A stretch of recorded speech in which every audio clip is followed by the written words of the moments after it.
Box 5 and Hot 97 present Street Soldiers with Lisa Evers. I'm so glad you're joining us for this episode of Street Soldiers on artists' rights and making music. Some of the biggest stars in the music industry are making headlines because of the battles they're waging, trying to get control of their music and get paid what they deserve. Others are fending off claims their creations actually belong to someone else. With music streaming a booming multi-billion-dollar business, there's clearly a lot on the line. We've seen superstars like Taylor Swift and Kanye West take on the powerful music industry to own their songs. There are also legal troubles for artists themselves like Ed Sheeran, who's been forced to defend the originality of his mega hit Shape of You and prove that part of it was not stolen. With music streaming booming and many millions of dollars on the line, there are more opportunities, but also more pitfalls for artists, says label executive Bobby Fischer. When you look at a Jay-Z, you look at a Nas, or even a Drake or Nicki Minaj, it's not just a success business, it's a survivor's league. And you have to learn how to deal with the highs and the lows. Journalist Mark Hogan says artists need to be aware the music landscape is continually evolving, especially with new technology. Case in point, several years ago, Eminem fought to recoup money generated from streaming that was not included in old deals made before streaming even existed. Think about how in the year 2000, 2001, artists were signing contracts with no idea there's going to be, the iTunes store and iPods, let alone streaming. And then now they're going back and having, litigation over that. Hip-hop artist Rob Markman makes the music he loves, a traditional New York hip-hop sound that's not currently topping the charts. But he's stuck with it, building momentum and his catalog.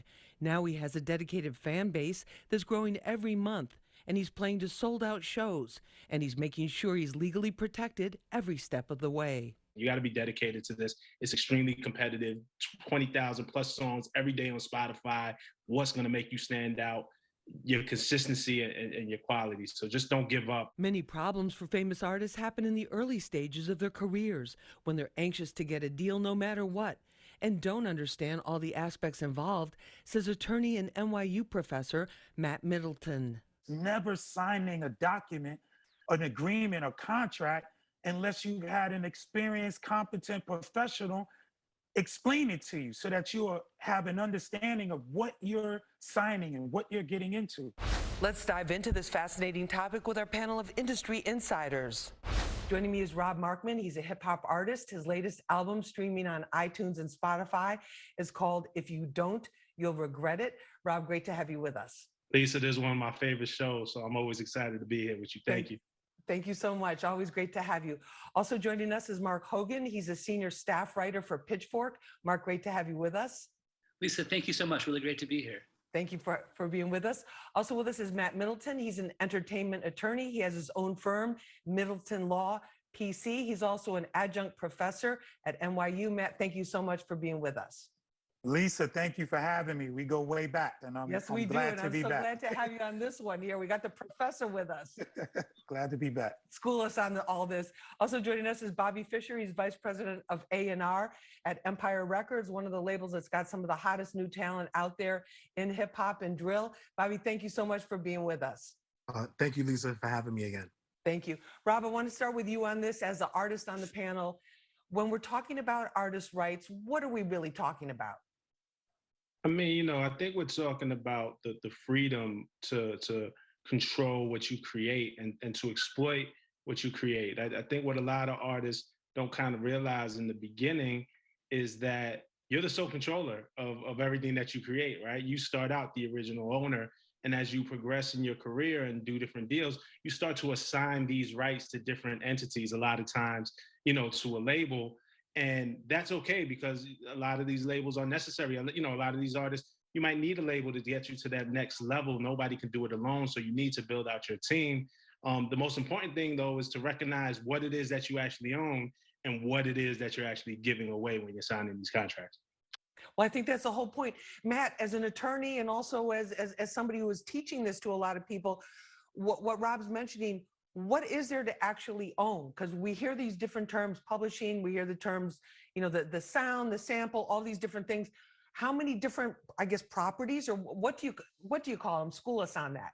Oh, it's intellectual property. I mean, creators, music artists, songwriters, producers, it's all intellectual property. Their creations, what they create, is their property.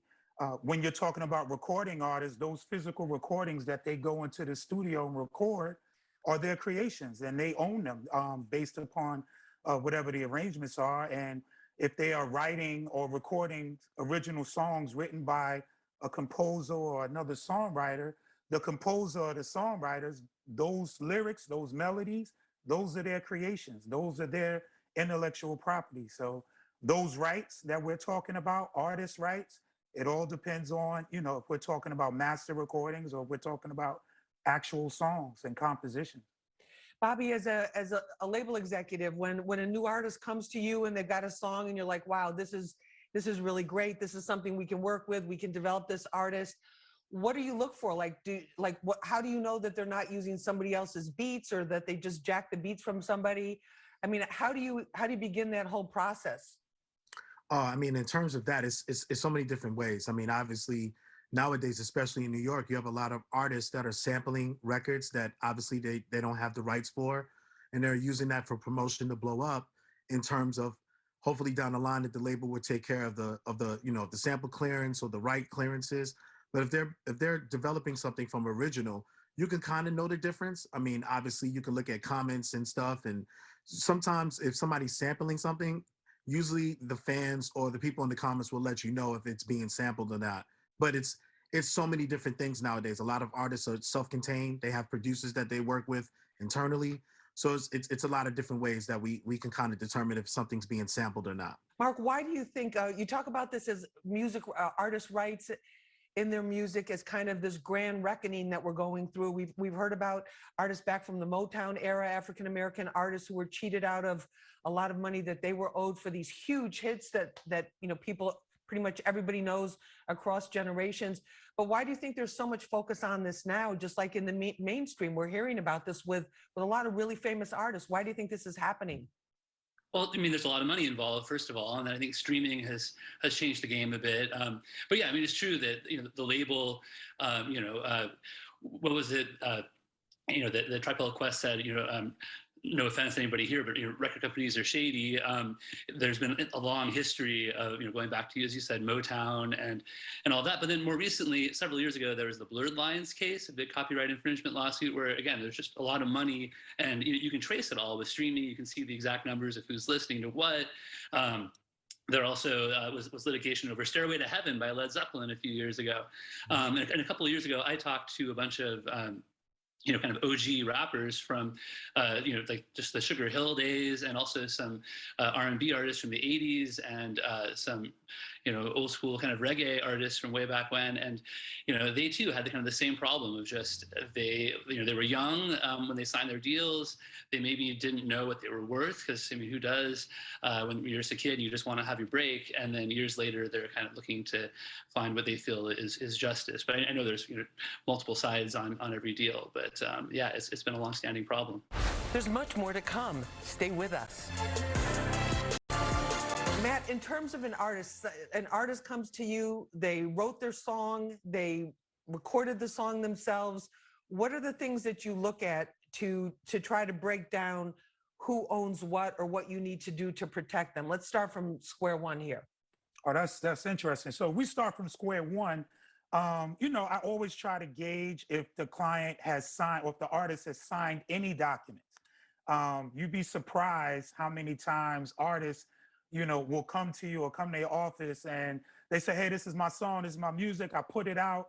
And, they don't tell you that they've signed an agreement with the former manager or production company or producer. They don't have any paperwork with the producer that they work with. So there's a whole string of rights that we have to untangle, just in terms of just trying to find out what they can and cannot do with this product. You want to know what collaborators they work with. Did they work with any musicians, any producers? Did they sample? Do we have the rights to use that sample? Did they work with any other songwriters? Did they have their friend featured on the record who's also rapping? Their rights involved with the other artists on the record. Bobby, what about like somebody comes to you and they're like, they already have a manager, and it's their cousin's friend who used to work in somebody's studio and understands is in the business and they sign something with them. I mean, how do you deal with that? I mean, at times it's almost a learning process. Not only that you're teaching the artist, but you're teaching the team around the artist. Which sometimes it can be difficult, sometimes it could be a smoother process. But it's a retooling of a situation when you're dealing with that. I mean, typically when an artist comes in the scene, if they don't know anyone, it's typically we call it the homeboy or the homegirl management. It could be the momager or papager. So it's a difficult process when you're dealing with that. And the rule of thumb is to try to you would want the artist to get a professional team around them as much as possible. But there are some people who have great potential. They just need to be guided in the right path with the right correct resources, understanding getting the right lawyer, getting the right manager, right business accountant, the right team around it to really build it correctly. Rob, as an artist yourself, and you've been in the hip hop scene in New York for a very long time, it's like, what are the things that you worked on protecting, with your new album, for example? Well, first it was the music, making sure the music is right. Like you spend a lot of time in the studio writing and recording and re-recording and mixing and mastering. So you really spend all that time making sure the music is right, making sure that my collaborators that, like what Matt said, that there's an understanding. Typically, if I'm working with just one producer, we split the record 50-50. He has the music side, which he wrote, he produced, so he wrote those musical notes. I have the lyrics, which I write myself. So we have an understanding and we have agreements on how we're going to split this thing up. And then, you start slicing the pie. If I bring in a feature, I have 2 features on my album. And so, they get a piece of the publishing, as well, based off of their contributions. But it's really respecting what we all created together. And then after that, I'm completely independent right now, so I control everything. But, knowing that when I'm partnering with somebody, when I'm signing away, first it starts with respecting the creative process and putting some worth to what you actually created. And not just the dollar amount, but like some pride in the thing that you made. And I'm just not going to give it away to anybody, but I will assign pieces of my work to people who truly contributed to the work and who deserve their piece of the pie. And Mark, in terms of the really famous artists that we have, like Taylor Swift, Kanye West, we see them trying to fight for their music, for their music, and people think, well, if they're getting screwed, as famous as they are and as big as these hit songs are, like it could happen to anybody. It's like, why are we seeing more of these cases, do you think? Yeah, Lisa, that's what I was going to say. I mean, I think that's part of why this is in the public eye so much right now is, Taylor Swift is somebody who's really used her role to kind of call attention to music copyright law, which is not something that we're generally talking about in the mainstream, with her battle to reclaim control over her masters. And her masters, again, is the sound recordings, which is separate, as Matt was saying, from the publishing, which is just the composition, which means the song and lyrics. So you have the masters, which is the sound recording, and that's one set of rights. Then you have the composition or the publishing, which is like the lyrics and the melody you could write down as sheet music. But then you've got Kanye West, just now, who put out his new album on this new device called STEM. And yeah, you see these big artists who are kind of like, there's a lot of money out there. Why am I not getting a bigger share of it? I'm the person, I mean, as Rob was pointing out, I mean, you take pride in your art, you're creating it. Obviously everybody needs help, but they're looking at it and seeing these tech companies that are spending, what was it, $200 million, what the New York Times reported the podcaster Joe Rogan's deal was with Spotify. So if you're an artist, you're like, this podcaster is getting $200 million, where's my cut? Man, what about like how finite does it get it in terms of looking at the rights? Like if somebody has like a sequence of a couple notes, like these hooks, somebody has a hook. Is that something that's copyrighted? Does that belong to somebody? I mean, how minute does it get? As musicians, the musicians would tell me, like, you can't copyright. There's only 12 notes. You can't copyright notes. You can't copyright chord progressions. But an artist's original creation, how they express their music, their compositions, their lyrics, their melody, that's their creation, and that's protectable. Bobby, what about that? Especially like with hip hop, like there's always a controversy, artists that don't write their own, rappers that don't write their own songs. They use ghostwriters. That's, there's a certain number of people that do that. And then there's also the, in terms of if they have like kind of a group, from the neighborhood or friends or whatever, they all kind of start out together, and this guy's doing a verse and they're doing it collaboratively. How do you sort through all of that as a label head? I believe in the I think people should get credited for their work. I think we have to kind of get rid of the whole ghostwriter thing, because there have been writers from the past that haven't been compensated for their work. Again, sometimes it takes a village to create a song. If people are contributing, they deserve to be compensated, and they deserve to be credited for their work. And this is why metadata is so important. Also, being in the studio, capturing all the people who are contributing to the record in the studios, because sometimes artists, artist managers, people just get absent-minded and they forgot who contributed to the record, and it can create a firestorm down the road if people are not really being properly compensated. So my rule of thumb is to make sure that whoever's contributing to the work, make sure there's a split sheet in place, make sure there's metadata, make sure there's obviously agreements in place, so you can move forward and you don't suffer maybe a potential disaster down the road if something becomes really successful and everyone has their hands out. Rob, do you think that hip hop artists get what they deserve? I think Jay-Z gets what he deserves. It looks like Cardi B is getting what she deserves. Look, I think we have great examples of artists who do, right? I also think a lot of younger hip hop artists, and maybe their first contract was messed up. You hear a lot of stories about the old school guys from the 80s and before the business was fully developed, or before the artists realized how far the business can really go. Right. We're taking advantage of. I do think hip hop artists are preyed upon a lot of times by labels or bad management, bad production deals, because a lot of it is you just want to get your stuff out there, and a lot of young artists will sign the quickest thing. And when you're 18 years old and living in the hood and living in Brownsville, Brooklyn, or something like that, a $20,000 advance might seem like it could really change your life. Right? Somebody is giving you that advance, betting that your record is generating millions, and you're with a lower cut. Mark, in terms of this whole pattern of somebody when they're just starting out making a deal for just to get some money, and then it turning out to come back, was that kind of like the Taylor Swift case? She's exceptional in so many ways. I mean, but a few thoughts that came to my mind while everybody was speaking are, one thing, I mean, my first gig in New York in journalism, I've always been writing about music, but my first paid gig was writing about, financial stuff. And, that world, like the financial world, is almost like so much simpler than the music business. The music business is just so complicated. So if you're like a young person starting up, I mean, I think, find a good lawyer like Matt, find an A&R person that you trust and work with well, like Bobby. I mean, it's just really tricky out there. Bobby, I'm going to start with you on this. What advice do somebody watching this, listening to this right now, wants to become an artist? Is there like one or two pieces of advice you would give them? Absolutely, this is what you must do. Yes, absolutely. I would say the first thing is to build your tribe. And what I mean by tribe is utilizing your social media push, gaining fans, gaining friends, and building hub communities so they'll be your virtual street team to spread your music outwards. I think that's one of the most important things that I look for. And also making sure that you post content often. I think that's very important. I mean, going back to what Mark said, there's so much music being uploaded to DSPs all the time. You can get lost in the sauce.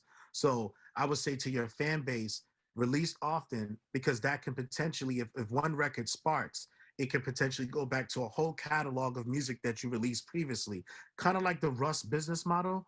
The rapper who went independent, went into the major label space and went back indie.